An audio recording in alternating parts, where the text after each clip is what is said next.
in each if you believe that Clemson's going to lose to Syracuse, because I can guarantee you if there's Clemson's defense, really. I get that they lost a lot of guys, but look at who they've got coming up.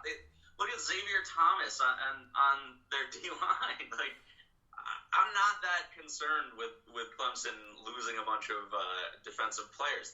They lost literally the greatest defensive line in the history of college football. Right, and they won a national championship, and their recruiting classes are still there. They won the national championship with that D-line. Offense does the opposite. I'm sorry, Dan O'Shea. We covered you up. What did you just say? I was just saying, I agree with Tony that their offense gets even better. So, yeah, the defense takes a small hit, but their offense does the opposite. Like, these... I still think there's a pretty large gap between Syracuse and Clemson. Syracuse looks great. Tommy DeVito is on the rise. They've got, I think, 3 out of 4 of their wideouts coming back. They've got a solid number on defense coming back that were stepping up. And when did they match up? Isn't it like week 3? Yeah, September 14th. So that, hey, we'll know early. Yeah. Yeah. No, but my other argument is, okay, I don't think ACC teams are going to overlook Syracuse. I guarantee you, sure as shit, Clemson is not overlooking Syracuse. That shit is on their calendar marked. And where are they playing? Carrier Dome? Yeah, Carrier Dome. Okay, that gives Syracuse a bit of an advantage. But I don't think that they're going to waltz in there, given what's happened to them the last 2 seasons playing Syracuse, and think that this is a game that they aren't going to have to fight for. I think they're going to go into this game looking for blood. They might. I happen to think that Syracuse's defense is going to give Trevor Lawrence more of a problem without Hunter Renfrow, who, by the way, finally after 67 years graduated. Now, okay, I think you are wrong. Eric Dungey, too. Tommy DeVito is better than Eric Dungey. Eric Dungey was wildly inconsistent or inaccurate on his throws, especially the deep balls. What? He's Syracuse's all-time passing leader. Yeah. That's going to happen when you, throw 40-yard bombs, every fucking play.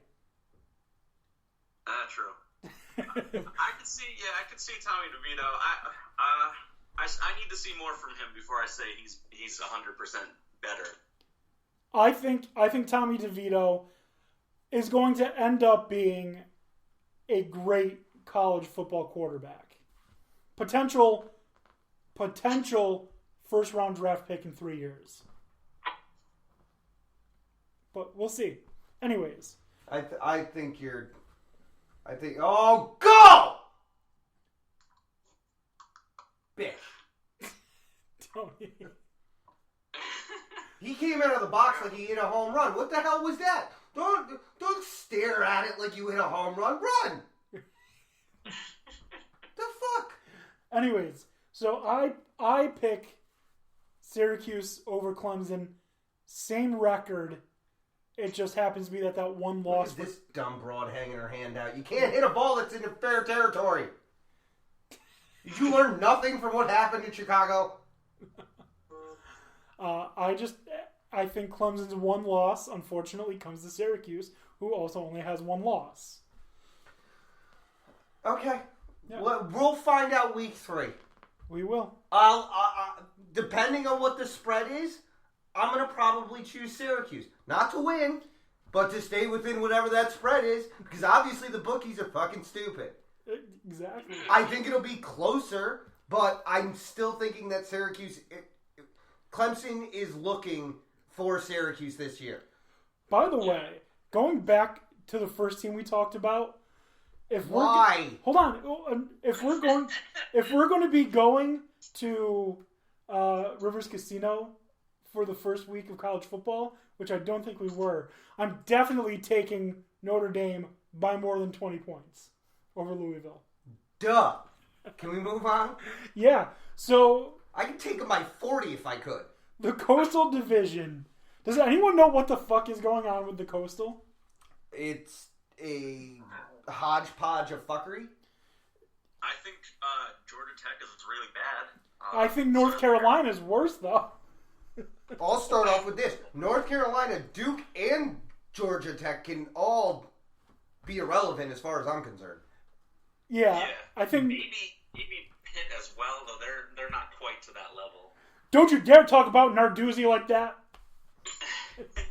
I think... All right, so I can agree that Duke, North Carolina, Georgia Tech, bottom of the barrel on Coastal.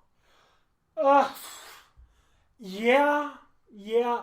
Although I wouldn't be surprised if Duke somehow has a good season. I'm just not expecting it. I would say Duke has the best chance of being the top of that shit heap, but I can see Duke being 3-9, or I can see them being 8-4. They're not great on defense. They've lost the most consistent thing they've had in years in Daniel Jones, and Georgia Tech doesn't. Great from Tommy. Georgia Tech. The triple option doesn't work. The triple option doesn't work. They have a new coach, and that again, new coaches don't just. It's not a good. Bama, Notre Dame. You know, they have just a confluence of bad things going for them. Your word of the day: confluence. And North Carolina has just been. They've been hot garbage since Trubisky left. In a few years, they'll be okay-ish because of Mac Brown. Yeah, but again, all these teams are in situations where they basically have to rebuild their programs. Yeah. So when that's the case, like me as a Giants fan are saying about our season, don't fucking get excited. Accept what the reality is. The team's not going to be very good.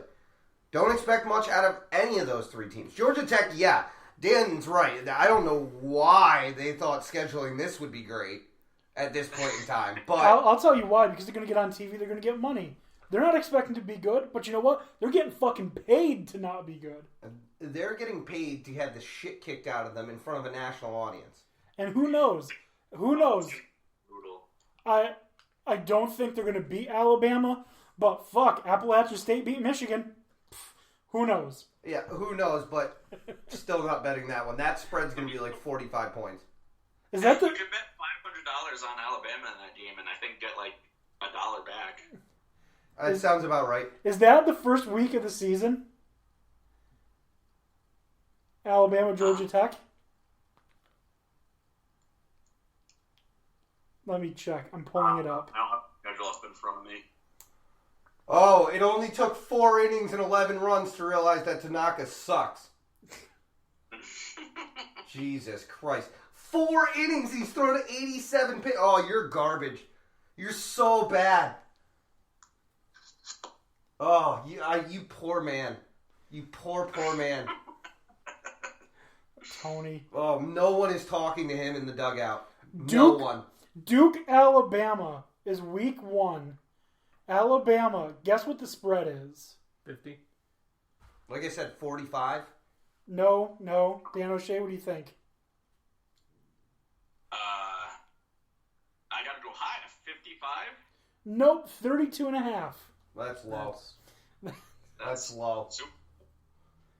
Don't worry, the odds once bets start coming in heavy on the over that or on Alabama, they're gonna change that. What is this bullshit?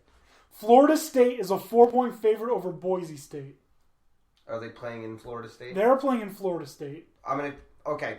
First off, now they're not the favorite. I'm gonna tell you an insight into fucking betting pro and college football right now. I know okay? pro it's 3. Depending on the book, home team gets 2.5 to 3 points. Yes. Depending on who you look at. And in college, it's 6.5 to 7. Okay.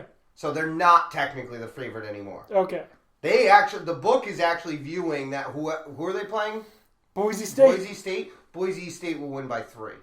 That's the way that the book sees it right now. Awesome. Other high number, Michigan 31.5 point favorite over Middle Tennessee State. Anyways. We can get into all this later. Yeah. Anyways, I think I'd probably say North Carolina, Georgia Tech, Duke. Maybe I'd put Duke ahead of Pitt. Maybe. But Pat Narduzzi is the man, so I don't know. I wouldn't put Pitt in that area. I think Pitt's going to have a quietly successful year, getting everything in line and changing the mentality of Pitt. It seems to be trending in the right direction, so I'm going to see how this season plays out, but I think that they're becoming a more stable team, and we're going to see it this year more than we saw it last year. Pitt was so good. When I say so good, I mean 8-4 in the ACC. Back when the ACC didn't suck ass completely, but when they had Nate Peterman and James Conner. Funny, right? Uh-huh. Yeah. Anyways, I still think that Narduzzi's going to keep making strides in making that team better, and I think we're going to see it again this year. So I expect them to be middle of the road in their division, but again, they're not. They can. Them in Virginia, to me, I don't have a lot of faith in Virginia either, to be honest with you. well, F1 Sports does because they have them ranked number 1 in the Coastal. Virginia? And, yeah. Yeah, I saw that, and I gotta disagree completely. Yeah, Athlon Sports doesn't know what the fuck they're talking about. No, I agree. Are they hiring? Because I gotta be able to do better than that. Listen, man, you just got a new job. Calm down. Save jobs for the rest of us. No, I could use more. I could write when I get home. Okay. All right. Just saying. Like I obviously I can write better than whatever schmuck put that list together. Yeah. I could probably do it better by pulling the names out of a hat. That's how you end up with the Portland Trailblazers. Oh. Yeah. Winning it all this year. Or you just take the brand new team and somehow they make it to the championship like me. Somehow. I thought you were like sarcastic. Like, no, I'll be a Vegas fan. No, I called it to begin with. And there were so many people hating on me when they were in the Stanley Cup. They're like, oh yeah, brand new team, way to jump on the bandwagon. I was like, bitch, I have it recorded and date stamped when I chose them. I don't want to hear that. I've been a fan of the Vegas Golden Knights since before they were born. Since before they played their first regular season game, and I can prove it. You can. Be like, bitch, I got archived. It's archived. I can bring it up. Uh-huh. Yep, just like me with Maryland beating Texas. Yep. Texas is back. Fuck you, Texas is back. Maryland beats them. Whatever. Not this year. Yeah, Rice. My big upset, Rice over Texas. Calling it now. You're delusional. I'm not delusional. I just think Texas is overhyped. And Athlon is delusional because Virginia is not. Virginia and Pitt can swap to me. They have games that they're going to be in that they can win, and some games that they should have won that they're going to struggle more. I think they'll be solid teams, but just nothing great, not terrible seasons. Seasons you can build on, but don't expect them to be in the hunt for the title in that division. I don't see how Athlon Sports has Virginia Tech and Virginia ahead of Miami. In my opinion, Miami's the team coming out of the Coastal. Miami's my number one. They've got the fastest defense. They've got a hard-hitting defense. They've got 2 quarterbacks that can realistically step in and start. They've got good now wide that Tate receivers. Martell got the waiver. Yeah. Yeah. And Tate Martell is, like, he wasn't Haskins accurate, but he's a mobiler quarterback. But he is an accurate, and he has a good arm. So I wouldn't be surprised if Tate Martell's starting for them. They just didn't like him in Ohio State. He shouldn't have been recruited. That has to do with the coaching change because it would have been a different question. Because Tate Martell was definitely somebody that fit a more Meyer run offense than Ryan Day. Where Day is a more like he's looking for pure passers.